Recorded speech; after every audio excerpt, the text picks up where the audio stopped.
Pow! What's happening, people? It's Thursday again. It's warm. It is very warm. Ben's got his biggest fan with him. Always like to see. How you doing? How's everyone? Only a little one. Sweating buckets, eh? Yes. Yeah. No. It's a hot week temperature, and it's a hot week for comics, guys. Or is it? Before we start, I just want to give a massive shout out to you guys. You're all absolutely active on Instagram. We've got the Attention Seeking Geek. Follow him over there. Andy from Perpetual Comics, smashing it as always with his indie picks and his FOC picks and stuff like that. There is one guy that sometimes we don't even know if he's real anymore, because sometimes he's here, sometimes he's not. And people in the chat are probably thinking, oh my God, who's going to come on? No one's coming on. Tom is dying in bed because he's probably got sunstroke and he's hungover because he was at a wedding and it was his mum's birthday this week. So he's been out on an absolute sesh. He became a sesh gremlin. He's been drinking probably everything under the sun. So he's not joining us tonight. So you have just got us three. But it's going to be a good one. He's like a unicorn. I once read books about him at school. I saw a statue of him at the National History Museum. I don't know if he exists anymore. No. He's like a variant, I think. I think he is a variant. Yeah, he is a variant. Just shows up when he wants. But we've got who remains. He remains, and we've got the usual guys in here. We've got like James was here at literally 11:40 this morning. I'm not sure if he's still here. He's probably up on the night feed or something. That's sad. Perpetual call help, man down. What up, you motherfuckers? Technically, we are all we are all motherfuckers. You missed the you. You missed the you. Oh, motherfuckers! If you think about it, we technically all are. We've got. Really hope weekly. That's a term of endearment there. Welcome, sir. How are you? Everyone's favourite Poptimist. He had another amazing package in the post today. Like literally, it was. I'm talking about Darren's package on my show. It's very weird, but it was done that as well. It was a very heavy package. I'm sure he's going to put up his images on Instagram. So head over there and check them out. We've got everyone's just favourite. Got images of the Amazon spaceship just now. Check it out. Go for it. Jeffrey Bezos. He got some amazing comics though. Fuzzy Dunlop's here as always, and Mr. Butler is here as well. So thank you very much for joining us. It was a good week for comics, I think. Now we are talking about last week anyway, so. Yeah. I think it was better than the week before for myself, personally. Andy, that's my personal opinion. Yeah, no, do you know? I love the fact that we're doing like a week behind almost, because it just gives you a little bit more time to actually enjoy the comics, whether it be the ones that we're going to review or just the ones that we read off the bat. But for last week's, I thought it was a decent show. But I'm really looking forward to next week's show, because there is absolutely some crackers there that we're going to read. But enough about that. We'll concentrate on the four that we're talking about. What we're going to do about Tom's pick? Are we still going to? I mean, we all read it, didn't we? Did we all read it? Yeah.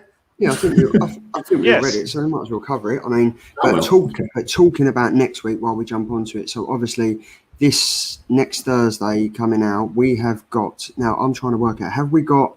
I think we've got Jeremy Holt on next week, haven't we? To review Made in Korea issue number 3. He's coming on. Yeah. Is that the week after? Well, it might be the week after. So let me think. It's August he's coming on, isn't he? It'll be August. I think it's August the 3rd. Yeah, so it's not next Thursday. No. But yeah, it is. I mean, how are you finding it? Because obviously I'm still reading them when they come out. Like, I'm still reading them on the week that they come out. Are you guys doing that, or are you waiting until this week to read last week's comics? I'll be interested to find out. So the 4 that we pick for this show, I'm waiting to read them until closer to the show, just so it's fresh. But any of the other stuff that I would normally read, I would just go ahead and take those on. Ben? Yeah, I think I read some of the stuff, ASAP. If I love it, I need to consume it ASAP. But what's nice now about doing things a week behind is that I don't feel that same pressure to kind of consume so much as possible kind of quickly, so I can take my time a little bit more. And yeah, if something is a bit shit, I have time to even reread it, give it another chance, and it might still be shit if it's one of Andy's choices. Yeah, true that. True that. I mean, I've been enjoying it. I've been reading them when they come out, and then I've been touching on them again just before we do the show. So it's good. So I think we might as well. Hydra Collectibles has just joined. We have Real Rude 6 is joining us from across the pond. How you doing, dude? Guys, do you not feel a bit dirty that we're not talking about Loki this week? It feels very hollow right now, this experience. Yeah, it kind of feels as if we're going back, back to doing the normal show. Almost. Tom's not here. It is. We've lived our 6 issues, 6 run, and now we've gone back to normal. We're back in the real world. But talking about real worlds, it is, as always, it is the Killer Comic Show week 28 review. So week 28 was last week. We are now in week 29. Now, first up, Andy, we was going to go with this one because you confused us, and I think you confused Instagram as well. I think I confused myself. Never issue number 1 was my pick of this week. I found it really difficult to get it. My LCS didn't have it. But I did manage to find a copy, and that's what I've chosen. But I believe you guys also read Beyond the Breach. I didn't get to read that one, but I'll let you guys take it away. Well, thank God you chose this as well as an addition, because this was maybe my pick out of all of the books that we're going to be talking about today. I mean, I was immediately hooked. I remember, Andy, when you kind of brought it up in terms of your indie previews, I was immediately hooked when I sort of saw the cover and that vibrancy and sort of weirdness and the fun as well. Like that all comes across on the cover, and it is all matched in the book. Vibrant, fun, weird, like unapologetic. I mean, it opens with a fuck you, Tristan. And any book that opens fuck you, I'm sold. But like Vanessa, she starts as she means to go on with that line. She is a real punchy, like no filter, kind of, I don't know, it just felt very natural as a character, Vanessa. Like I kind of immediately related to her and the way that she was kind of reacting to the situation, reacting to her ex. We've all been there, ladies. And then. And men. Oh, right. Oh, yeah, sorry. You said and then. Now then. I'm so tired and hot, but I loved her. So she sort of immediately became a big selling point for me in this book. The reluctant hero that is a bit rough around the edges. The monster design was, I mean, you can kind of get a feel for that in the variant covers there as well. But the monster design was spot on. It felt fresh. It didn't feel like it felt inspired by a lot of things, but it didn't feel like it was sort of pinching directly from anything. I loved that little Ewok kind of gremlin character, the little guy on the cover there. He was fantastic. It was just like so much fun, and I am fully on board for issue 2. So, Andy, bravo, sir. You're welcome. I have to second this. So basically, I've got to say straight off the bat, Aftershock, Ed Brisson and Damien Cociero, they're onto something good here, man. This was absolutely brilliant. Andy with his indie picks again has just picked the Oracle was struck again, like with 3 fantastic covers. I really, really like the main cover, to be fair.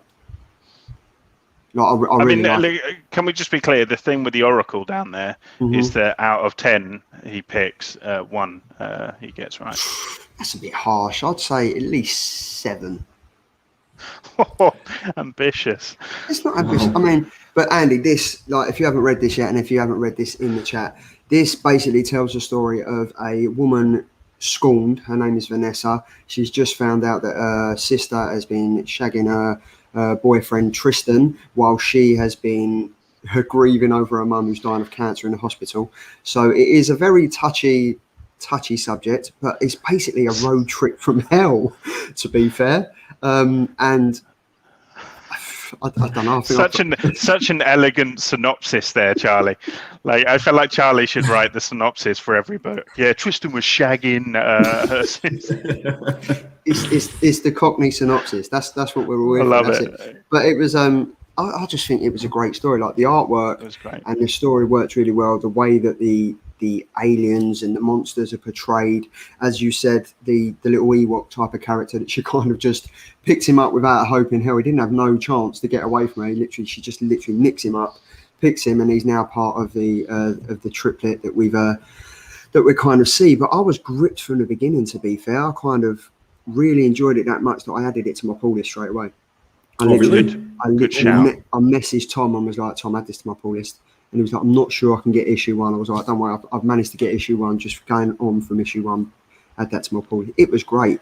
And the cliffhanger ending came totally left field. I didn't expect it at all. I should recommend more books that I don't read more often. Go for it, man. 100%. I mean, this was... I really like this. Maybe that's the curse if you read it, so don't read it. I think that is. Yeah, I think it might be. I really like the 1 in 25. Is that a 1 in 25, 1 in 15 incentive cover? I think Aftershock normally just do 1 in 15. So I think it was Declan Shalvey was the artist on that. So that's what actually piqued my interest in this one. Whenever I seen it in the previews, I can't remember if this was one of the ones that was in previews that we done the show over and Not Quite Went. It was 6 hours long. Was that the one? It's a blur. Yeah. That whole show is a blur. if you haven't watched that, please go over to Not Quite Mint when this is finished and have a watch at that. It was interesting, but till 2 o'clock in the morning. Till 2 o'clock exactly. But no, I'll definitely be picking this up, guys. Definitely jump on this. You've sold it to me again. I mean, I'm going to jump into the chat quickly. We've got Real Rude 60s at Perpetual. When are we getting a 3rd shift on Swine 6? See, give the people what they want. I love how he says Perpetual and not Ben. I've done 3rd shift a few times, thank you. Unbelievable. Who knows, Real Rude? Who knows? Whenever we'll see. Let's see.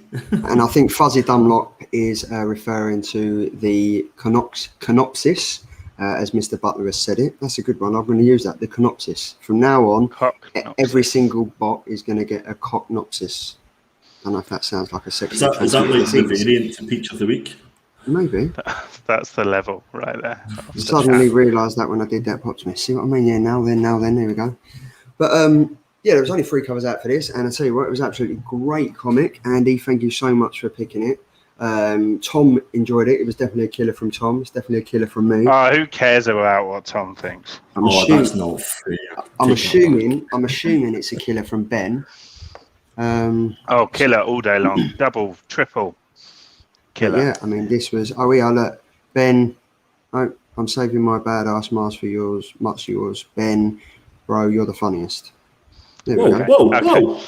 He is back in the good books. You are in that book. Keep you safe in there, Real Rude. And I'm saving my money for a badass mask to match yours. There we go. Ben is... There you go. And I've also just shown everyone how easy I am to manipulate. Give me a compliment and I will be... The key word there is easy. That's the key word, easy. Yep. But anyway, this is Various obviously... women will vouch for that. This is obviously Beyond the Breach. Ed Brisson, Damien Cuchero, Aftershock Comics, available in your stores. This came out on the 14th of July. Now over to Never Never. I'm going to let you take this away, Andy. Guys, I don't start sniggering, and I've not even started reviewing the goddamn comic. Yes, thank you, guys. This is Never Never from Heavy Metal. It's actually from one of their new imprints. So this is the first comic as part of that imprint. First off, this is written by Mark. Is it Virus? It is. That's the name of the imprint. Yeah, 100%. Which I didn't realise actually until after I'd read it. But I thought it was interesting that this is the first book as part of that. As soon as I seen this book, the cover piqued my interest. The fact that it was the first on the new imprint also piqued my interest, and the fact that Mark McCann is the writer. Mark is local to Belfast. So this is the reason why I wanted to read this, support Mark, and see what it was all about. So for me, first off the bat, Mark described it as Never Never as an amalgamation of Peter Pan, The Hunger Games, and Lord of the Flies, a survival horror fantasy inspired by classics but intended for a new age. So if that doesn't sell it to you, well, for me, the artwork was really good, really, really good. I thought it suited the story really well. I found it quite a challenge at some points to follow the story because of some of the language it was used. It was that sort of old classic pirate English, rawr type language, and it was literally. Do that again. What was that? Well, don't quit the day job, man. And I had to go back a few times to reread, and I find that quite a challenge sometimes when you have to go back to understand parts of it. And I found the more that I've done that, sometimes I get lost a little bit in the story. But what I did find is that whenever I read this maybe 2 or 3 times before I started to appreciate it, and appreciate it, I really did. I know you guys had maybe different views, which we'll go into in a little bit. But for me, it's ultimately what would happen if you put a bunch of disturbed children and stick them on an island. And effectively, people might know one of my favourite movies is Battle Royale, a famous Japanese movie that if you go to Hydra Collectibles channel, me and him actually reviewed it. So it's kind of like you're getting a bunch of feral cats and you've thrown them on to Battle Royale type situation, and it's kind of they're all out to kill each other, but they can't die, they can't grow old. So what happens when you put effectively someone who can die and who just wants to get away from the real world, and we've got the main character Petros, who's a little shit. Let's be honest, guys. He is a little devious shit, and he has a real evil streak in him. And he kind of entices the female character Winter to come to this Never Never Land. And what she finds is as soon as she lands there, they all try to start killing her. All the kids try to kill her, and it's basically the start of that adventure. And as we go through that adventure, we get flashbacks, and those flashbacks are to the real world. Where we see her dad and we see various times in her life, but she uses those experiences and what she's learned in that real world to help her battle through Petros and other people that are trying to kill her. So for me, I really enjoyed this. I am biased because Mark was writing it, but what it did do is at the end of it, it intrigued me to see what issue 2 was going to be about. So I would definitely suggest you try and pick this up. This has actually became a really hot book as well. It sold out at distribution level and it's went straight to second print. For me, it was an absolute winner, killer, if you will. Definitely try and pick it up. But Benjamin, I'll pass over to you. Look, I think it's when you're exploding classic text, like something as classic as like Peter Pan or Alice in Wonderland, whatever it may be, I think it's hard because you kind of run the risk of like alienating a lot of readers who are so fond of different elements of that kind of original text, that when you kind of bastardize it, if you will, in certain elements, it's you really kind of have to have a clear vision with that, I think, and it needs to be clear. And I am personally, I just didn't feel like the story was clear enough. Like I found it really kind of hard to follow, and I really love the idea, like just listening to you then, Andy, like, hell, you've sold it to me again. Like, you've sold it to me enough to maybe go back and try reading it a second time and giving it another chance, because I think that premise is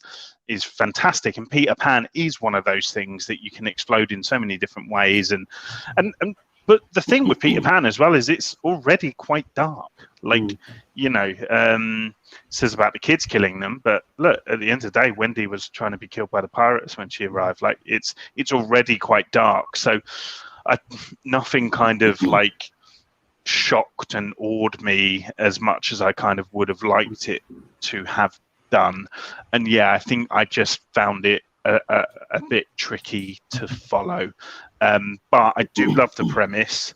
There were some cool moments. I did love some of the kind of imagery of it, and I think the artwork was lovely and kind of consistent throughout. You know, it was pretty to look at, so I did enjoy that.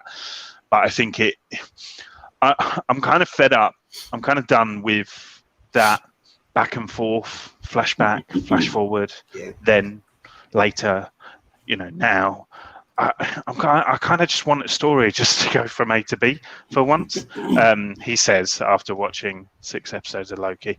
But yeah, so I don't know.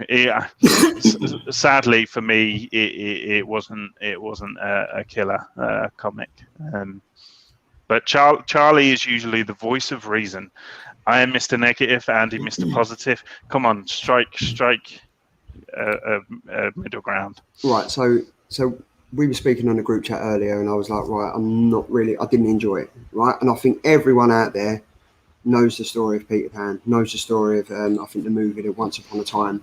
So it's a classic story of Peter Pan, and Never Never is obviously an adulterated take on that, which I'm not sure we needed.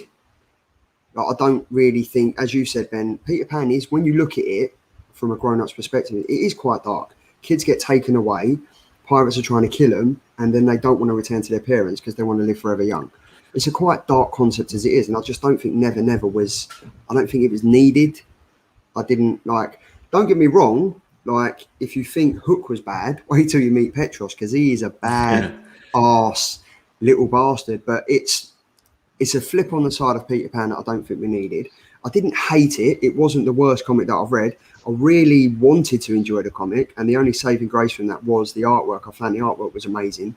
I thought the story was very well put together. It was just the narrative of some of the text. I found myself going back, I think it was 2 moons, where I couldn't understand it, and I got into it, and I was like, oh my God, I need to read this again. But by the time I'd finished reading this comic, I was like, I haven't got the energy or the willpower to read it again, because I don't think I'm going to enjoy it anymore. And we all talk about Petros there and what a fantastic character he is. And I think that is one of the things to take away from this, is that we all agree that this kind of reimagined version of Peter is, you know, really kind of intriguing. And I almost would have liked to have seen that manipulation, you know, that kind of almost literally kind of leading you to believe that he is like Peter Pan. I would have liked to have seen that taking its time a lot more. You know, maybe like the whole issue to have him kind of manipulate and act, you know, the kind of knight in shining armor, and then turn right at the end of the book, or maybe even wait, you know, till the second issue, or you know, how many issues is this, Andy? I think it's 5. I think it's 5. Yeah, and I think the problem with the 5-issue thing is, I think sometimes, and I might be completely off the mark, but I think some writers feel like they need to tell the story they wanted to tell in those 5 issues, and the publisher is only giving them 5 issues. So that's your moment. You've got to seize it, tell that story in 5 issues. But some stories you shouldn't be telling in 5 issues. You know, it takes 10 issues or 20 issues to tell that story. Yeah, I can see why the fact that it's kind of based on the Peter Pan, and it's something that everybody loves. They know the story, so they go into comics like this with expectations, and I think those expectations are never going to be met, regardless if you take if you blend the genres and go for a completely dark, horrific Never Never, or you went even the opposite direction to that, you were never ever going to get 100% happy, because you had those expectations, and I don't think they were ever going to be met. I think for me, I really enjoyed the fact of the new concept, because for me it was a new concept. I don't think that Peter Pan was ever as dark as what this is. It's very original.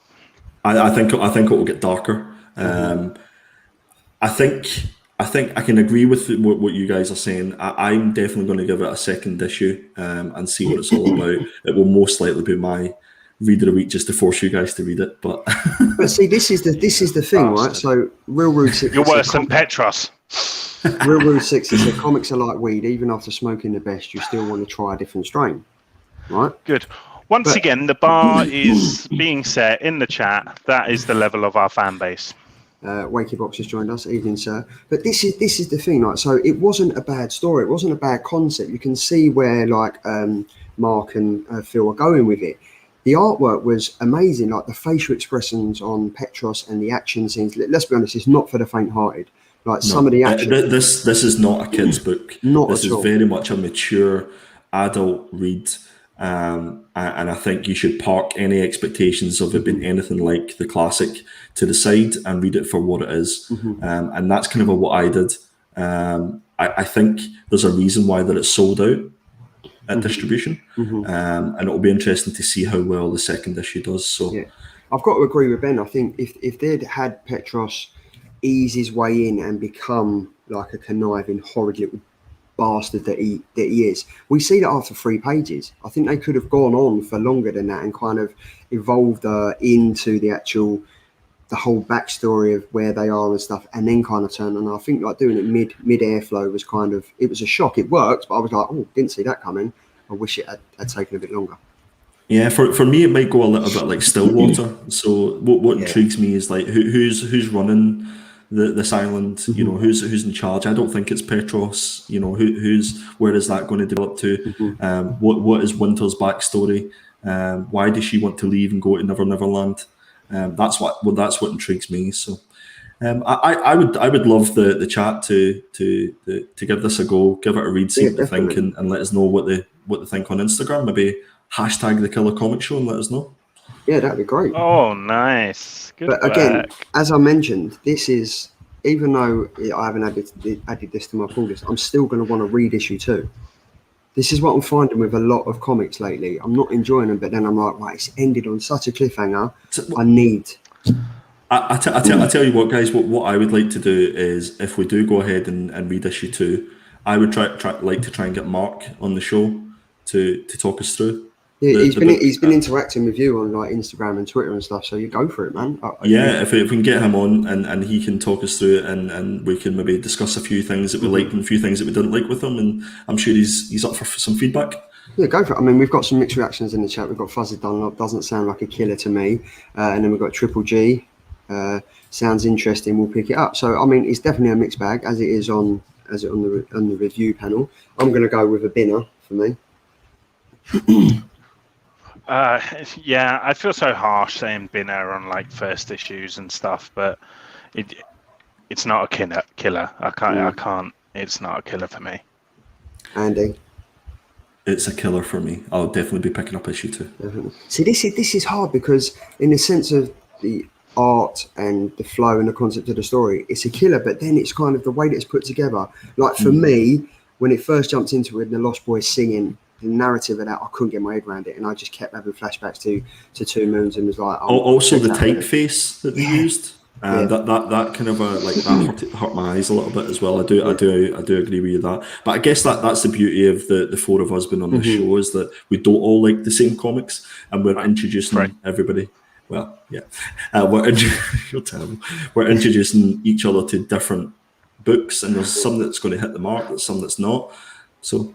But it is true, as we're on here doing comic talk, Tom's bloody engaging with pillow talk, which isn't. Tom, we love you, Tom. We do love you, Tom. We love you, Tom. Get some rest, you hungover little sissy. Anyway, so yes, that's Never Never, issue number 1 by Heavy Metal under the Never. Would I pick this up? Never. Who knows? But this is now on to, this was Tom's comic.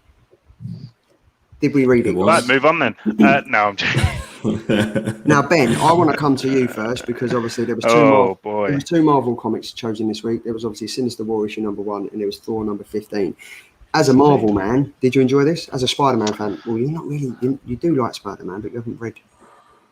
I love Spider-Man. Spider-Man is life. But I currently not been enjoying Spider-Man. I've not. Nick Spencer's writing has just, it's not kind of struck a chord with me. So Sinister War, I was kind of trying to come into this a little bit more optimistic. You know, I have dropped the Spider-Man books, but I thought, right, this is kind of a new event, and also potentially leading into the end of Nick Spencer's run in September, and we'll get a whole new kind of set of staff, you know, taking on the wall crawler. The artwork, Bagley. Now, I know that Andy and I kind of disagreed on this earlier in the week in our kind of private chat. I just find Bagley's work really underwhelming. Like, it's okay. Like, I kind of like, yeah, all right, yeah, like it's okay. But it never really kind of grabs me in the way that like Humberto Ramos's work does when he's on Spider-Man, or, you know, the older stuff like John Romita or whoever it may be. It just doesn't grab me. It did feel, though, this whole story and the way that it kind of played out felt a lot more kind of classic Spidey, which is good, but it's also bad. When it's 2021, it's bad because it kind of feels very unoriginal. It's a bit boring, you know, like the stuff from the 60s, the 70s. You know, we all love it. It's what made us all fall in love with Spider-Man, but storytelling has moved on, and I did feel like with this book it was very old school, and that wasn't necessarily a good thing. I absolutely hated that One More Day thing. Like, okay, when that happened, I despised that storyline.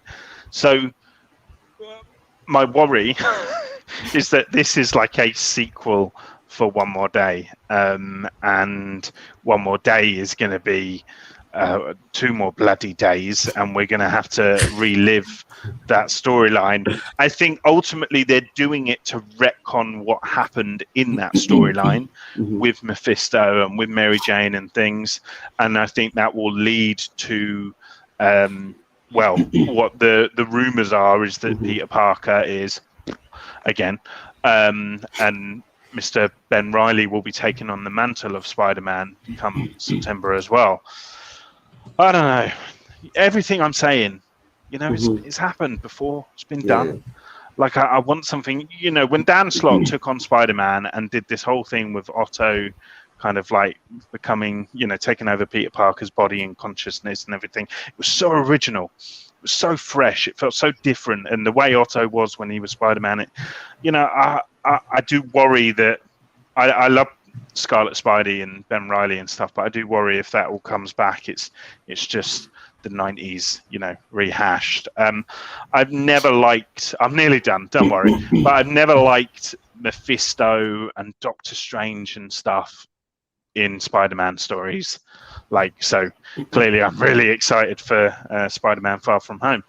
But Spider-Man, for me, I like to see him back to basics. I like to see him as the crime fighter on the streets of New York, you know, crooks and thugs. And when it gets a bit too fantastical and we have kind of Doctor Strange and Mephisto and, you know, I just never feel like it works that well for Peter Parker and you know, his world that he inhabits.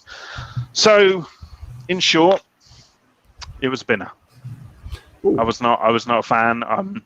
I think I'll keep an eye on the storyline. That's what I do with Spider-Man books at the moment anyway. I'm not reading them, but I keep an eye on them, and I need to kind of just know what is happening so that I have at least a basis to be a grumpy bastard about it.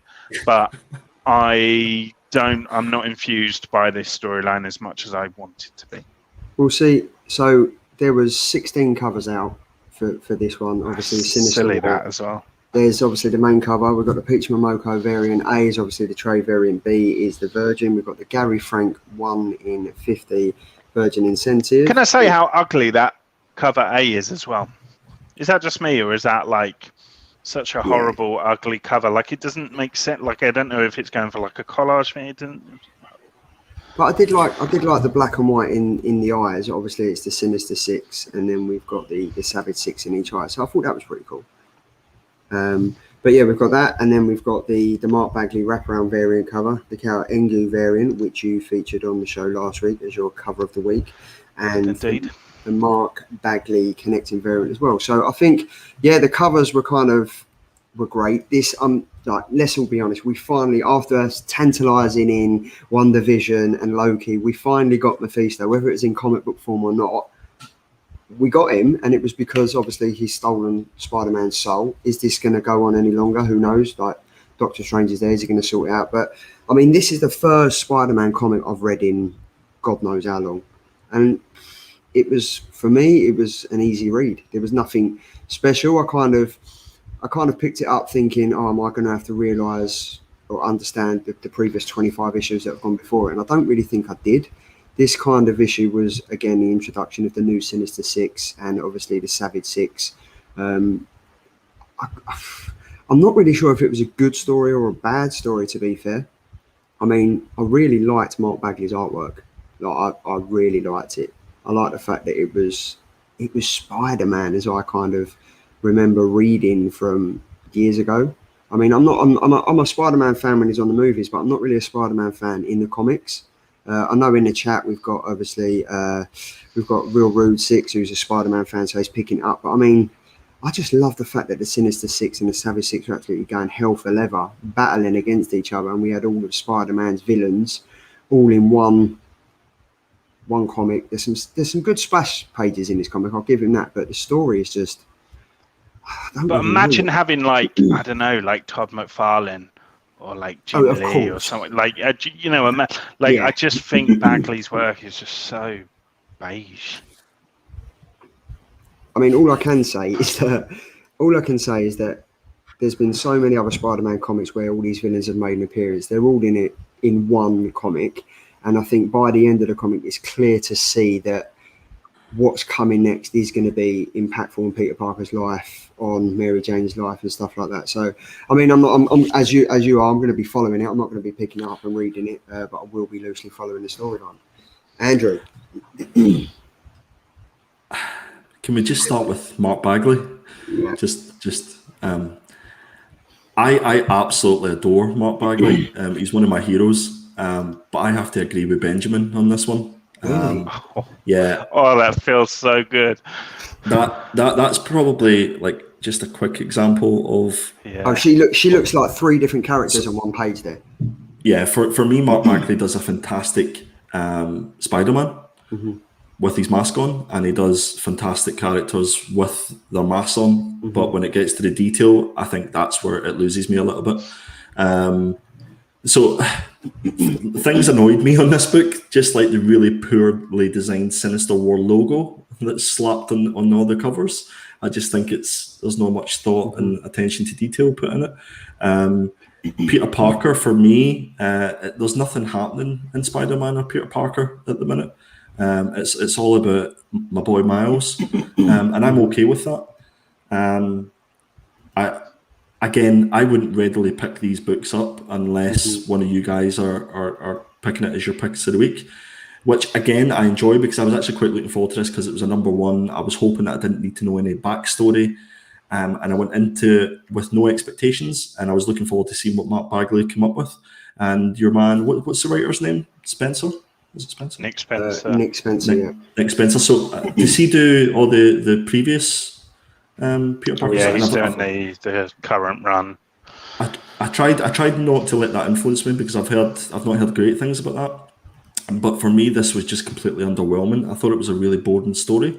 I'll tell you the truth. I read it, and the next day I actually had forgotten I'd read it until I opened it back up again because I went to read it again, and that just tells me that it was instantly forgettable. So for me, I definitely won't be picking up issue 2 to read it. And can someone else start writing Amazing Spider-Man and bring back the Amazing, please? I mean, Ben, you'll relate to this. Nothing is happening with Peter Parker these days that's making me care, sadly. Now, 100%. I haven't read Peter Parker, like Spider-Man, in ages. I've been like Miles Morales, as you said. He's the man. Like he's the new age. What needs to happen? Are you the same as Comic Talks Weekly, then, or both of you? Yeah, no, absolutely. I mean, it's been the adventures of is it Boomerang, the villain? not obviously you got Captain Boomerang in Suicide Squad. DC. Yeah. Someone help me out here, but the basically a Z-list villain Peter Parker now shares an apartment with, and they've got like a little monster. It's so bad. Like, it's just, there's nothing special about it, and you know, I hate to kind of keep going back to the Dan Slott run, but even that period where it was like Spider Island and stuff, it like felt fresh, it felt new, it felt exciting. It kind of gave people FOMO, like, oh, I need to pick this issue up because you never know what's going to happen. And yeah, like nothing is happening it pains me to say this, like as a Peter Parker devout, but I'd be happy for Peter Parker to move to one side and let's forget about Ben Reilly and whoever. Like, Miles should be Spider-Man in the comics now. Like, I honestly think we've got to a point where kids are now calling Spider-Man Miles and not Peter, you know, as a first instinct. And I think the comics need to reflect that. And, you know, you'll have your 45-year-old white straight men getting their knickers in a twist about it, but that, you know, just deal with it, because the future is Miles. Yeah. But the thing is, I don't think that would make any difference at this point if Nick Spencer was writing Miles Morales, because based on get Nick off first and then change. Yeah. That may be the problem that we have. Like, I don't know Nick's other work, but having read this and hearing what everybody's saying about the current run, it doesn't sound that great. I mean, the last decent Spider-Man story I read was the Life Story run. I think it was 5 or 6. There we go. Well, that's was the Life exactly Story. not even canon. So it's you know, absolutely. But yeah, I mean, I don't think. Yeah, look, we've got some chat. We've got Superior Spider-Man would always be my favourite Spider-Man. Miles is the cool Spidey for the youths. I'm not being funny. Like, I took my little boy. The youths spelling. I took my little boy 2 years ago to see Into the Spider-Verse, and he now, literally as you said, he only thinks as Miles Morales as Spider-Man because he's cool, he's upcoming, the stories are relevant. This is, how many times can we see Spider-Man doing the same old story that's been done? It's relatable. I think that's the key for me, is that Miles is relatable. Not even to the younger generation, but to this old fogey sitting here as well. Like, I can relate to that a lot more than I certainly can this story. But I think it's about committing to some of those bold decisions that they have made in the past. You know, like there was one point where Peter was the CEO of this, you know, massive kind of corporation, Peter Parker Technology, you know, and it was bold. It was kind of, you know, different, hard to kind of swallow maybe at first. But if they had committed to that, and, you know, just let these bloody characters change and get old, like the problem with Marvel now is they are getting to the point where I honestly feel like a new 52 is needed. In some shape or form, because it's getting ridiculous now. You know that Peter Parker and MJ are still going on dates looking like they're in their 20s. Yeah, it is. I mean, and the other one, I'm enjoying Spider's Shadow too. I'm quite enjoying that because that's a darker side of Spider-Man that we see. But again, not canon, so they've made ballsy choices because they know it's not going to influence anything. But here we go. But what if they done that storyline in the main book in some way? Peter Parker needs his slippers and Ovaltine now. Absolutely. And handing over the reins to the younger character, I think it's definitely needed. Spider-Man, Miles is Spider to my boys as well. Nick Spencer wrote Secret Empire. I think that's all you need to know. There you go. Pete has dropped the mic with that comment. Who would you get to write Spider-Man if you could pick anyone? Donny Cates. I would love Donny Cates to write Spider-Man, just because he kind of, you know, he kind of shit up, like, and he's not afraid to do that, and he has these kind of radical ideas. And Al Ewing did such an amazing U-turn on Hulk and kind of reinvention of Hulk that but then he hasn't. You know, Empire wasn't great and stuff recently, so just anyone but Nick Spencer. For me, it would be Chip Zdarsky. Oh, can you imagine? So good. Oh, stop it. What if it was all three of them? Oh, that'd be great. That Too would, many but I people. think, Well, a little bit of Scott Snyder. why not? Why not? But this is what Luke is saying. This is what I was referring to when I say young kids won't relate to characters in the future. Like you say, Miles will be Spider-Man, not Parker. I think if this comic was more enjoyable to read, people would relate to it. Like I would sit down and I'd want to read this with my boy instead of sitting down reading Miles Morales. This has got no. I don't even think it needs to be about Peter Parker being relatable anymore. It needs to be about Peter Parker being interesting, like all the stuff that's happened to him, and you know they're still telling the same stories with the same kind of Peter, and the reality shouldn't be like that. No. You know, this current Peter should be very different, and he's not, and it's boring. I'm down. So for me, other than the variant covers, a few of them, this is a binner for me. Yeah, binner for me as well. I wouldn't even place this in the bin. This would go straight to the shredder. Not even a pound spent on this. Shocking. Yeah, J.K. Rowling, make him a wizard. It'll blow up. Do you know what? I don't even think Donny Cates or Al Ewing or Chip Zdarsky could save this now. I think it's too far gone. I think we need to just let Miles Morales take it off. I think Peter Parker needs to die as he clearly is going to do at the end of Sinister War, and then we start a new one. But anyway, I tell you what. Here's another idea. Rich Stewart done an issue of Superman Red and Blue. I think is what it's called. Yeah. I'd love to see Rich's take on Spider-Man. I think that would be absolutely fantastic. That'd be great. I mean, there's so many writers out there that would do great work.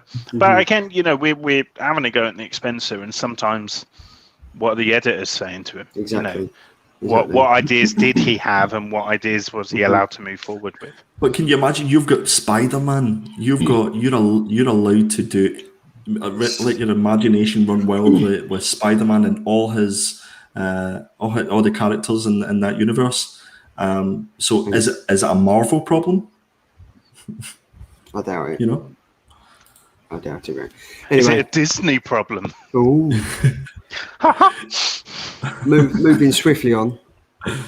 Now Ben, this was your pick of the week. Yes. Take it away. Now, let me just do the 6 covers for you. I think there was only 6 covers for this. We had the main cover by Matt Wilson. We had the Raza Predator variant. A few variants of the Predators have been out lately. We have the 1 in 25 Nick Klein variant cover. We have the Cal Engu variant A, Cal Engu variant B, and the Tony S. Daniel Spider-Man villains. Talking about fucking Spider-Man again. Do one. Do one. Donny Cates wrote this, and we had is that Michelle Bandini and art? Yes. Michelle. I mean, I'm just so glad that Donny Cates is continuing his run on this book, because, like, I think Thor historically in comics has been quite kind of. Where's he gone? Did we lose him? I don't know. Did he do a Tom? I think his phone died. I thought, oh my God, what's happened there? So, Andy, did you read this? Do you want to take over? He'll be back shortly. This one. No, I'll just. Ben was going to say lots of nice things about this particular issue, and I'm probably not. So it's maybe worth you, Charlie, jumping in first. All right, okay. So obviously, while we wait for the attention-seeking geek, again, attention-seeking geek by name, attention-seeking geek by nature, clearly. As we wait for Ben to come back, so obviously Thor 15, if you guys are following it, this now kicks off the 3-part Revelations story arc that, after reading this, I think it shows a lot of promise, because we get to see that Thor's growing up. He's kind of taken on the mantle of being the god of Asgard now. And we kind of slowly, and towards the end of the comic, we understand why Mjolnir hasn't been doing as she's told. And Thor isn't the only one that can sometimes pick her up. He's not the only one that can sometimes pick her up as well. And I think the fact that we're starting to find an older and get used to an older Thor. Charlie. Yes. This feels like good. Just me and you doing this. Maybe we should talk about this. It does. Maybe we should. Maybe we. Sorry, go ahead. But anyway, as I was saying, we'll keep that. That was in a private chat. Did I say that out loud? I think so. But I mean, I really enjoyed this, and I think the fact that we never really get to see Thor as a part where he's where we find out more about his life and he's interacting with the characters and stuff. I think when he does do it, it's a flash in the pan. But when we kind of see the interaction between him and Captain America, who he seeks out to find solace and unload all his troubles on, I really enjoyed it. And I honestly do think with the new layers that we're seeing to the Thor story, this is going to go far. And obviously the writing by Donny Cates and the art by Michele Bandini is sensational, to be fair. I really loved it.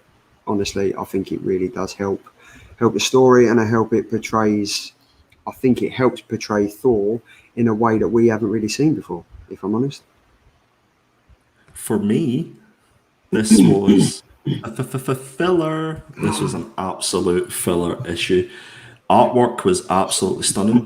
Beautiful artwork. There was this particular page, which I'm sure Marvel would mind me showing you, but that's a cover. You know, that's a second print waiting to happen. But for me, it was just a bit like, it's a bit boring. It's a bit like, stop sulking, Thor. Just go kick the shit out of someone, please. Thor should have taken a few happy pills on this particular issue. To be before I knew it was finished. The issue was done. It seemed a really short issue where nothing had happened. Nothing had been resolved. It didn't set me up for anything.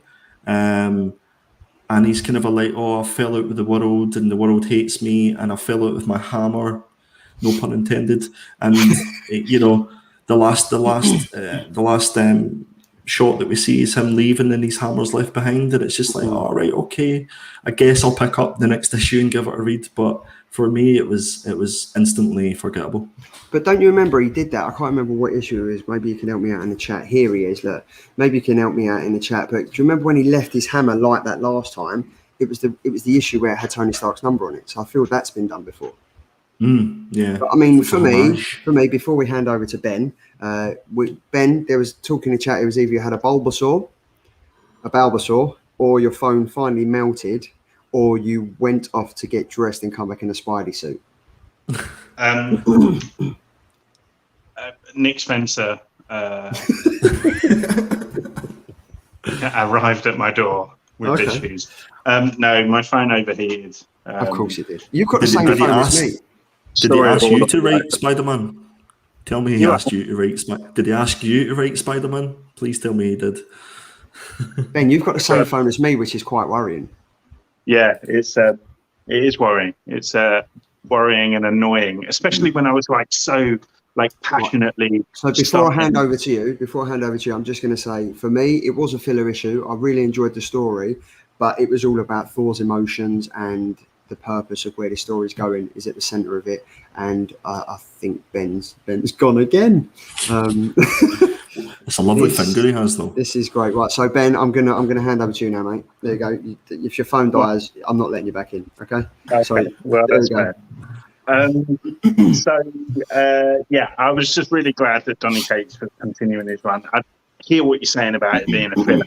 I think it's more of a setup issue. Like it's one big kind of setup, and it kind of says it's going for the Revelations arc, so it's going on to that. So I mean, yeah, exactly. Like, so it's kind of going right. This is the crack. This is what you're in for. This is, what you're gonna hopefully find out by the end of the arc and stuff. But yeah, with Thor and stuff, as I was saying, I think he can be quite two-dimensional and bland in the comics, and I think we forget that because of that Chris Hemsworth kind of version that we get in the films. But the comics, I mean, I never bought into Thor in the comics in the same way that I kind of do in the films and stuff, But Cates kind of continues to find new ways of making Thor very interesting and very kind of compelling in the way that he writes him, and ultimately kind of redefining him as well. I just think he kind of, in this issue, perfectly captures that like desperate, pissed off nature of Thor, who is obviously currently kind of having issues with it, the Molnar not behaving itself, and I'm just really kind of intrigued to see why it's not behaving himself. And Donny Cates has sold that story to me now, and I'm like all aboard for the next issue 16 or whatever it is. The artwork is near perfect as well, like near perfect. Like I literally cannot fault the artwork. It's just absolutely beautiful. So yeah. Honestly, I think Andy really liked it, didn't you, Andy? Oh, loved it. Absolutely loved it. Yeah, can't wait for issue 16. No, I don't know how much of you heard what I said there, Ben, but for me it was a complete filler issue. I think it was just kind of a like whiny Thor. It was like, woe me, my life is terrible. And there wasn't much to it. It was like it didn't achieve anything. It didn't tell me anything that I didn't already know from the previous 14 issues that I'd read. And really didn't intrigue me enough to go, oh, I'm really looking forward to issue 16. I think in any other superhero, any other comic, any other writer would not get away with doing these issues that often because it was just bland, instantly forgettable. Now we're talking right now. So you've basically hit the nail on the head. If it wasn't Donny Cates doing this, would he still have the fan base? Would he still have the readers wanting to read Thor? Now, if you flip the coin on that, if Nick Spencer was doing this and he'd done fantastic up until issue 13 and 14 and 15 were like this, would you carry on reading it? Well, yeah, if it's good, I'm going to read it, and it doesn't matter who's like.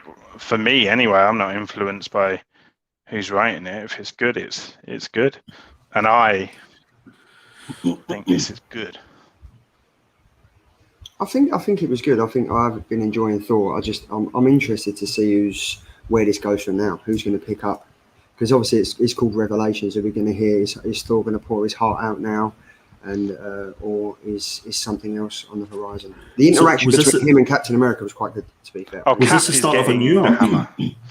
Yeah, this is the start. This was the first of a new arc. Ah, right, okay. Because I guess the only thing that saved it for me was those previous 14 issues I'd read. Because if this was the start, can you imagine if this was the start? This was issue 1, and you'd read this, you'd be like, "What is going on?" But whilst it's the start, like we have had, little tidbits of kind of with the dude just picking it up, Loki obviously being able to pick it up and stuff. So we have kind of known for a while that Molnar is it's a variant hammer broken. It's a variant. Whoa! Now, while we're talking about variants and stuff, Rude Rule 60, did you guys ever call that number? I think it was in issue. It was either issue 6 or issue 8 where he throws it down and Tony Stark's numbers on there. I do remember someone called that number, and I think it does go through to the voicemail of Tony Stark, Stark Industries. Yeah. He says, "Thanks for calling me on this." But yeah, that was quite a cool Easter egg. I think Cap's going to get the hammer, permanently. Do you reckon? Maybe. Looking forward to seeing the God Butcher in the new film. Yes, indeed. Christian Bale as well. It is going to. Christian Bale, great actor. I kind of hope they don't make him look like the God Butcher in the comics. Like because I feel like that could potentially take away from like how intense Christian Bale is as an amazing actor. So it'll be interesting to see what they kind of go with look-wise for that. Now, leaving Thor in the past, we're going to go on to my read of the week, and that was Ha Ha number 6. Now there was 17 or 18 covers for this. We had the main cover by Martin Morazzo. I've just picked my favourite 6. We had Aaron Bartlin, which was variant A, which you showed last week, Ben, on the Killer Comics cover of the week. We had Mr. John Jiang, friend of the Killer Comics show. We had cover C by Brian Level. Now, my favourite is the John Gallagher Spy vs. Spy homage.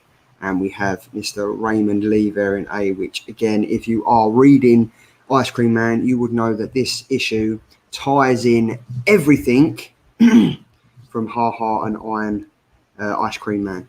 Now, for me, this, as soon as I read this last week, I got on the blower to you at 2 o'clock in the morning. It's like, this comic is sensational. For anyone in the chat that hasn't read any of the issues so far, grab them, whether you're grabbing the second prints, the third prints, or anything. It doesn't even matter. These stories are sensational. This is a pure, intricate, amazing story that W. Maxwell Prince has killed straight off the bat. For me, this was the final installment of an absolutely amazing comic book story that touches on all subjects taboo of mental illness, depression, everything. It touches on everything. And this one tells the story of Hank, the very happy clown. And this is where the worlds of Ha Ha and Ice Cream Man cross, because Hank, the very happy clown, first featured in, Andy, you might be able to help me out. Was it 7 or 8 of Ice Cream Man? I think it was issue number 7. Okay, yeah, so he features in that, and this was an absolutely incredible way to end the issues of Ha Ha. I mean, I've got to say, I'm going to go over the Easter eggs of it, which I found out after you guys have had a review of it, but this was just sensational. I was blown away by it. I was honestly absolutely blown away by it. The fact that every issue is focused on mental health and different aspects of the main character, different aspects of life that are very close to heart, that are very relatable for numerous people in the chat and on the stream as well.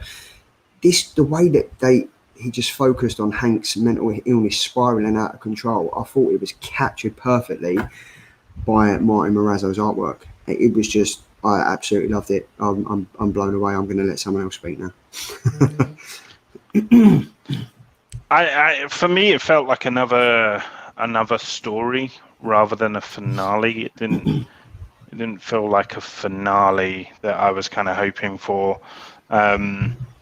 As a result, I think I kind of felt a little bit fatigued by like something that I ultimately had already experienced 5 times. I started to kind of feel, it's another sad clown. Like, I don't know. I loved in issue 3, and I have brought it along with me today to model the subtle kind of Easter egg of the mime character pulling out the Joaquin Phoenix Joker mask. In this, they went full hog on the Joaquin Phoenix Joker cameo, and they kind of did this weird thing where they twisted things around, so it was actually his character that Arthur Fleck was giving the gun rather than kind of receiving the gun. That all felt a little bit hammy to me. It felt a bit hammy and unnecessarily kind of distracting to the main story, like picking up the mask and putting it back down. Okay, cool. Yeah, nice cameo, nice. We get it, but that just felt very kind of out of place, and I didn't know how it served the story. It just felt like, Maxwell was just kind of fanboying out a little bit and just putting that in because it's something he enjoys. I don't know. I didn't get the Ice Cream Man crossover, but I don't know whether that's because I don't read Ice Cream Man. Obviously, I got when it happened with the little boy and the ice cream truck and stuff, but I didn't get how that kind of overlapped with the story. Again, and I think I did feel like this with one of the other issues, I don't think I got what it was trying to say. I did love the impact of the last page with listen, with a line underneath. And I think ultimately for me, that's kind of what I'm taking away from these 6 issues is that, we need to listen more to other people's realities. Those realities might be bonkers. They might be different. They might be, upside down to what yours are, but we need to listen. That's kind of what I'm taking away. And I think that is a really kind of, really strong message, but I just didn't get it. So I'm actually really interested for once to hear what Andy has to say, because I usually really like the way that Andy kind of interprets things. So I'm interested to see how you interpret it. And to be fair, that might kind of make the, make the apple hit my head, and I might realise, oh yeah, of course. Andy, just before you start, I just want to touch on what Ben said. It is okay to listen. So if anyone in the chat ever needs to talk about anything, drop us a message on Instagram and we will be happy to talk to you, because it's okay to talk. So yeah, crack on, Andy. Well said. No, so 5 issues. Every single one of them, for me, has been superb. I think the writing has been fantastic. Even the mime issue, that a lot of people didn't like, because I think specifically for issue number, what are we on, 6? I think for this issue, it stayed on the same course. It didn't do anything that it didn't need to do. I think anybody who's enjoyed the last 5 issues enjoyed this. For me, I enjoyed this issue for what it was. You could look at it, and for me, what came out of it is you can look at life in 2 ways. You can either look at it positively, or you can look at it negatively. And this is what Hank the Clown was experiencing. And for me, at the end, the listen wasn't, you have to listen to other people. It's like, for me, I'm sitting reading the comic, and it says one word, listen. The only thing that you have, the only thing at that point that you have is your own thoughts, and it's how you interpret those thoughts. They can either be positively or they can be negatively.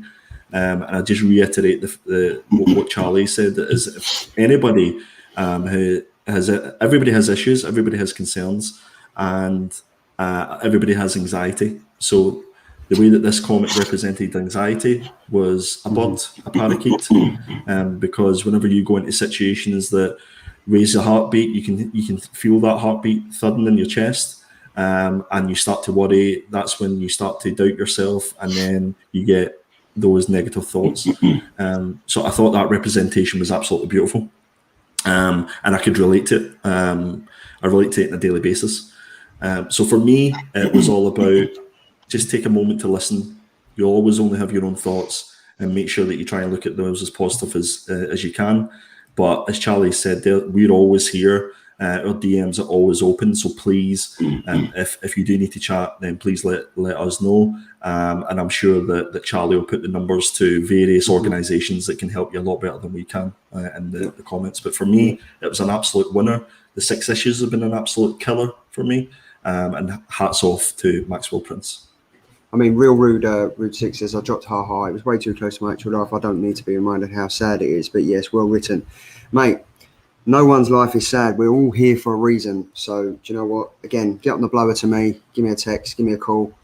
We'll all have a chat. Don't worry about it. But I just want to go through some spoilers. And, well, not spoilers, some Easter eggs that I found. Now, obviously, one of the ones I noticed is that on page 4 of the cover of the cover of Ha Ha issue number 1, the second print is on the pegboard behind Hank's boss.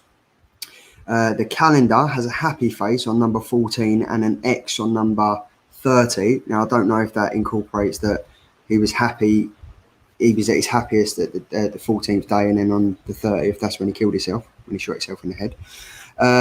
Obviously, Joaquin Phoenix, Joker made an appearance in the scene cut straight from the movie on page 7, and it's on the flip side where he gives the gun to Hank instead of receiving it.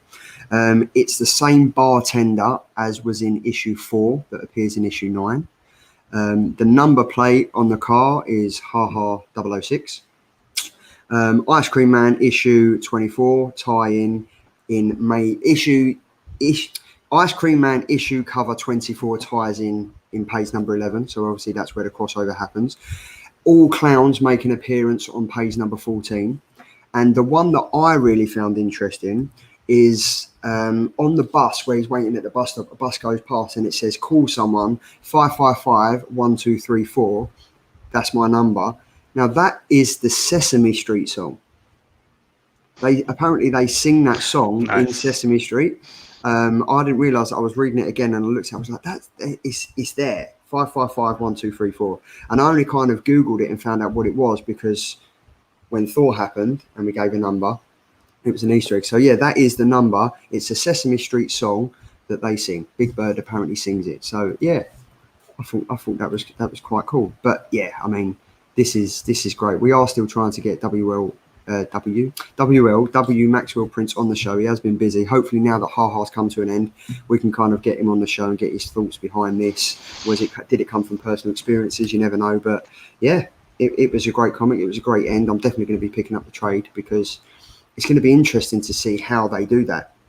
In every story, is it going to be a different cover within the trade? That I think So how do you read into it when all those clowns were there then? So that shot behind the Doctor, and we saw, you know, all the 5 other clowns. Like how did you interpret that? Because I kind of, again, I didn't get it. I didn't get it. My interpretation was that he's not. He might think he's different, or he might think that he's singular in what he's doing, that he's the only one doing it. But then when he's greeted with that, there's various people who's going through the same troubles and everything like that. So he's been greeted by these people that are going through the same things, and maybe he's got someone to share his thoughts with. But I don't know. I kind of looked at him just in awe at the fact that all them issues had come into one. But I think there's some underlying issues in that, 100%. Andy? Oh, he's muting. You're on mute. I think whenever he looks and he sees all those clowns and all those other characters, but his reaction when the Doctor asks him, "Are you seeing any hallucinations? Are you seeing anything?" and his reaction is, "No, I'm not seeing anything out of the ordinary." So for me, that's him not being honest with himself. I think that's that realization that he is seeing things, but he's with a doctor and he's not actually telling that doctor, "Look, this is what I'm feeling, this is what I'm seeing." Because the dogs go past, didn't they, in the hallway? Yeah, exactly.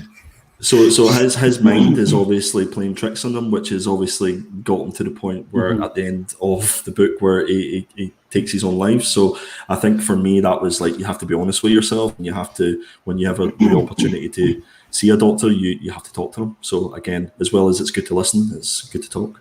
It is good to talk. I think, honestly, guys, if you haven't read this comic, I would definitely pick it up because it's a great read.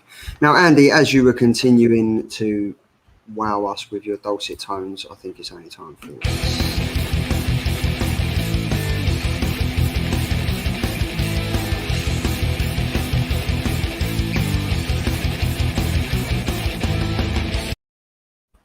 Killer indie pigs, killer indie pigs, killer indie pigs. Now, this is for next week, July the 28th. It is indeed. These are some indie picks of mine for next week. One of which is more than likely, well, actually, I don't know. Might be, might not be. We'll keep that secret. But first up is Shadow Doctor. I don't know if you guys have been reading any of Shadow Doctor. I was late to this series.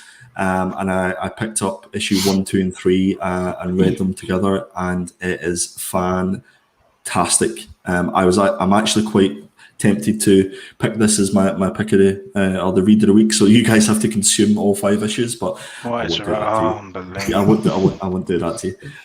But basically, this follows Al Capone's doctor that he employs, and it basically tells the story of the struggles of, you know, he takes an oath as a doctor, and he wants to ultimately help the people that live in his sort of city, but he can't because he's not getting the opportunity to set up a practice because of the colour of his skin. So he looks to Al Capone to become his doctor, and ultimately he has to sacrifice his dignity to basically help all the criminals and Al Capone whenever they get shot or they get injured. But on the side, he's actually trying to make a difference in the real world, as it were. So this is issue 5. I believe this is a 5-issue miniseries. Is it based on truth? Or? Yes. Yeah. Okay. Wow. So I believe, now I could be wrong, and I'm hoping somebody in the chat can confirm this, but I believe it's either, I think it's a relation of the guy in real life who actually was the Shadow Doctor. So I think it might be his nephew or son, maybe. I could be wrong. And we have Made in Korea. Come on, issue number 3. What more can we say about this? This is for sure going to be one of our reads, because we have the fantastic Jeremy on the show to help us understand and digest whatever issue 3 has to throw at us. So I can't wait for this. This has been absolutely stunning. Again, I believe this is a 5-issue series. Guys, keep me right here if that's wrong. Yeah, it's 5. 5 issues. Yeah. And he said, Jeremy said this was his favourite issue. Yeah, I can imagine this being a bit of a sort of turning point, and it's going to go in one direction or the other, because certainly the end of issue 2 led us to believe that something a little bit more sinister was going to happen. So absolutely can't wait for this. Yeah, it's going to be interesting to see what Jeremy's thought is. on this. It's been issue number 2 and they're great. So yeah, it's going to be interesting. What have we got next? We have. Yeah, this is Cinnamon issue number 1. I think this might have been delayed for quite a while. Behemoth Comics is bringing this one out. I loved the cover for this. I just thought it was wild, absolutely wild. I think this is is it Happy Tank that are bringing it out? So this is basically just the synopsis basically says is Cinnamon is your average house cat until we get a glimpse into her world, where countertops become skyscrapers and cat toys become biker gangs, and basically it's a story about how she fights the dark forces that dare to keep her from her favorite treat, catnip. So we've had stray dogs and now we've got catnip cats. Dude, I am all in for this. I can't wait. Looks very Ninja Turtle, Usagi Jimbo type kind of. It does, doesn't it? Absolutely. Animal. Yeah, I think it's Victoria Douglas. She's the writer, artist and cover artist for this. So the artwork that we've got there for the cover is what we're going to expect in the book as well. So yeah, I'm looking forward to this because I've got a cat myself, and catnip is it sends them balmy. So I can only hope that this comic's going to live up to what it looks like. They call it cat crack, so who knows? What is that? No, I'm not going to say actually. Don't do drugs, kids. This one was a bit of a cover buy for me. So this is from Scout Comics or from Black Caravan, the imprint, and this is Count Draco Knuckle Duster issue number 1. If there's a name of a comic that's going to make you buy it and a cover, I think it's going to be this. Where do you find these things? Honestly? Oh, dude! So this is actually there was a book called Phantom Starkiller, which was a big hit, and it sold out really quickly. So this kind of follows on from this, and this is the story's told from behind the mask of the mysterious and Count Draco Knuckle Duster and his cybernetic chronotical exosuit. I think I got it in one there, guys.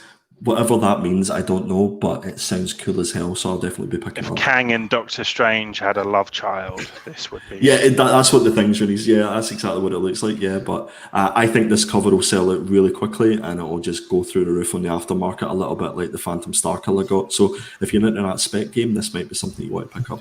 And that is Joseph Schmolke on the art and coverized. This one really intrigued me. This is the last book you'll ever read, and potentially it might be. Cullen Bunn is writing this. Super busy guy. He's on absolutely everything at the minute. And this tells the story of a character called Olivia Cade.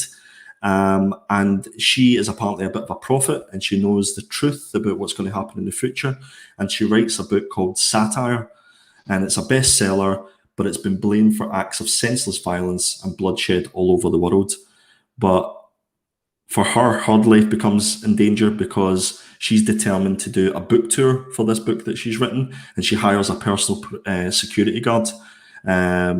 She hires somebody to become her bodyguard, and the only one requirement is that he never reads this book, because if he reads the book, then he will attempt to try and kill her.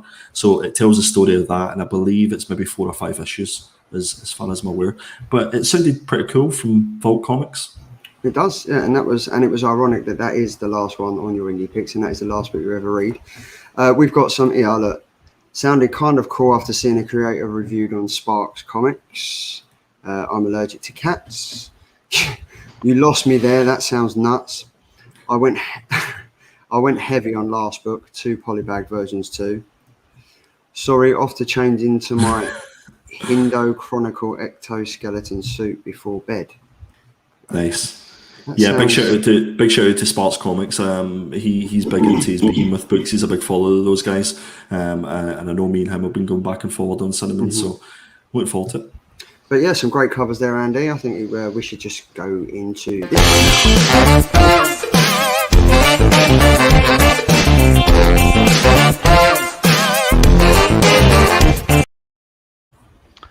There we go.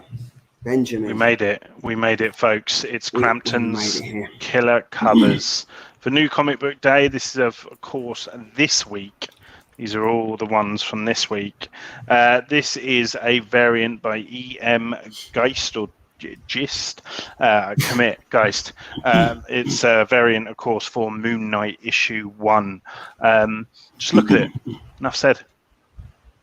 It does look great, Just look doesn't at it. It's absolutely stunning. But the comic's a bit shit. But maybe we can talk about that next week. Before you go, look. Sounds a bit like Marathon of Madness, but I ordered it. Everyone loves this tune, Ben. Everyone loves this tune. Music gets me going every week without fail. There we go. Some good news at the end of the show, guys. That's all I'm saying. Stay tuned. What you've just done, just picked a dozen Moon Knight covers, all bangers. There we go. Covers are bangers. Just don't open it. Oh, okay. Jabba do hat issue wampa atima. Gi do variant chi do nochka of do bounty hunters aventa di Kamongoli. I want that as my ringtone. I want that as my ringtone, 100%. And a clip of the week. There we go.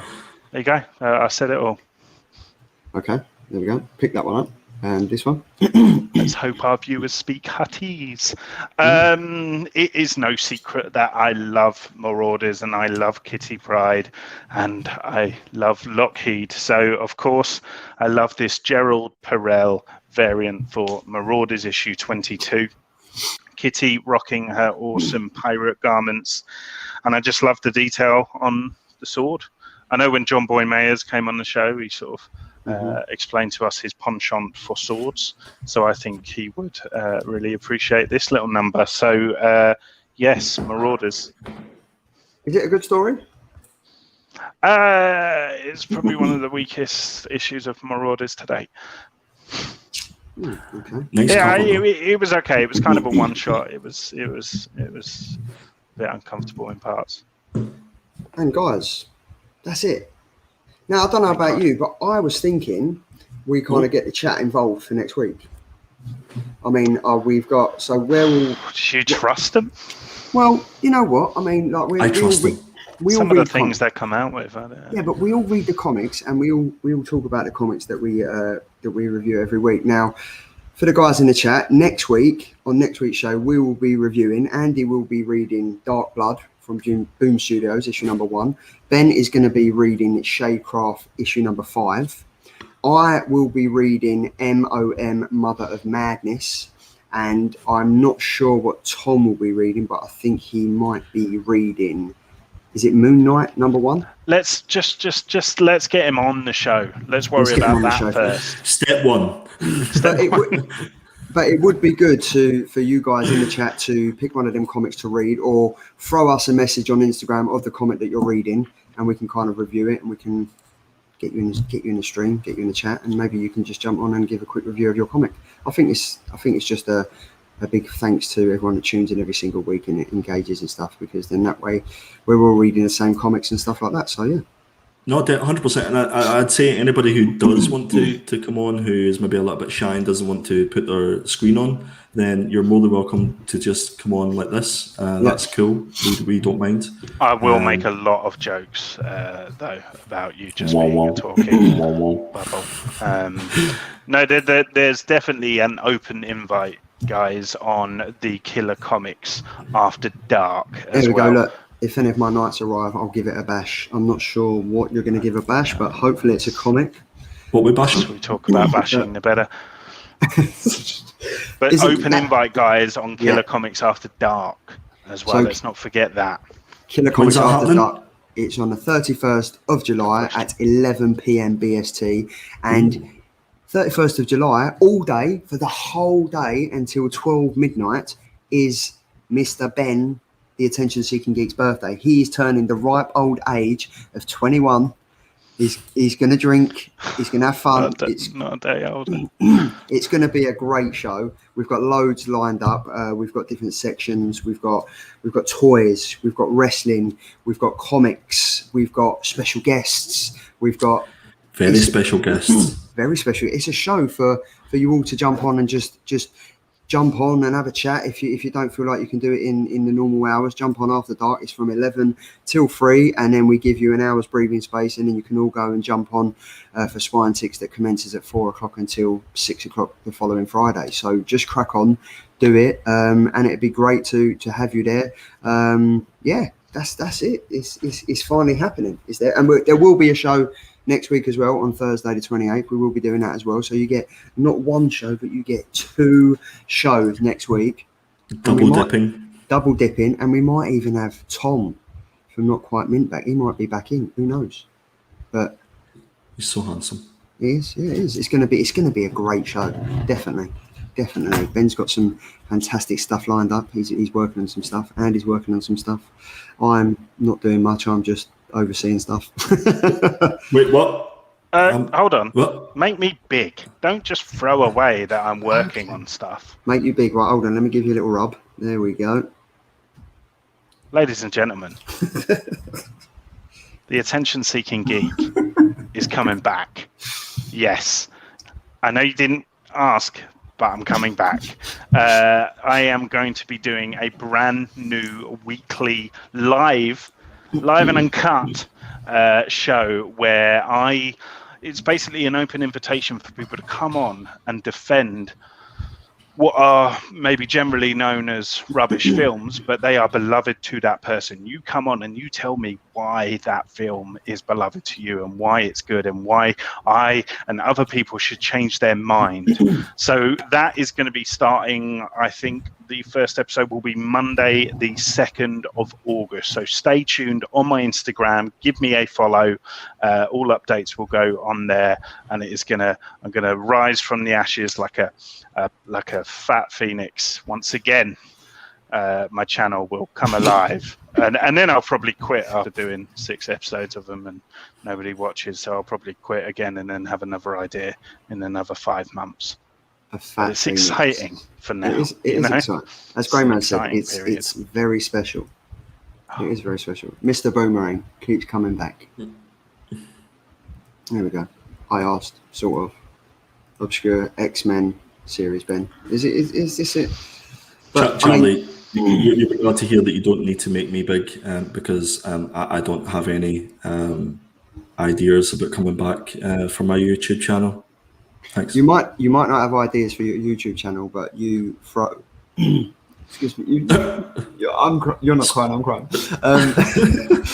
What was that? You kind of. Right. No, I literally had something in my throat, but I kind of tried to start. It didn't work. You might not throw ideas for your channel, but you put ideas in the chat for Killer Comics every day. Killer Comics is my home. Yeah, look, Andy's always big. Boom, boom. I think that's a good note to end on, isn't it? It is next week. There's the comics that we're reviewing. If you want to review or you want to jump on, put the comics to any of us in the chat, and we will either say yes or no, mate. See you later. You stay in the chat where you belong. But no, we'd love to have you all on. We want to have you all on. It's a community-based show. Even though Ben hates that word, we need to think of a new word. But yeah, no, it's great. It's great. We do it. We review comic books. We are nerds. We are geeks. Our times might be hard, but I'm always in to review books. There we go. Real Rude 6. Drop us a message and let's get you on. Why not? Everybody is welcome. It's an open invite. But not you. Yeah, but, you know who you are. Not you. Especially not that person there. Definitely not that person. Not you. Not Belly Pops. Not you. Charlie, I know that you're not going to mention it, but we are 615 subscribers. I'm really keen for us to get to 650 and then maybe 700. I don't know. So if anybody is watching this now or on the rewind and hasn't, then I'm going to put the call out to please just hit that subscribe button. We hope you won't regret it anyway. And if you could just share everything on Instagram and all that good stuff, hashtag and all that stuff, that would be great, please. And just remember, after dark, that's where it's happening. That's where it's happening, people.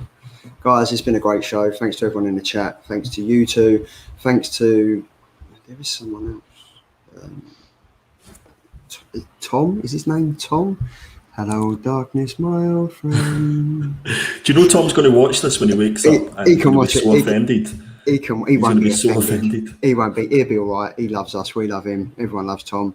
NotQuiteMint.com. Check him out for all your comic needs. Get your pre-orders in for September now because he is taking orders. And it is FOC tomorrow, so make sure you get your orders in for, I think it's next week's comics or the next couple of weeks' comics before 9 a.m. tomorrow. Hit the code GEEKY10 and you get a nice 10% discount. So why not? As always, guys, have a great weekend. Enjoy the comics that you're reading, and we will see you next week. See you later.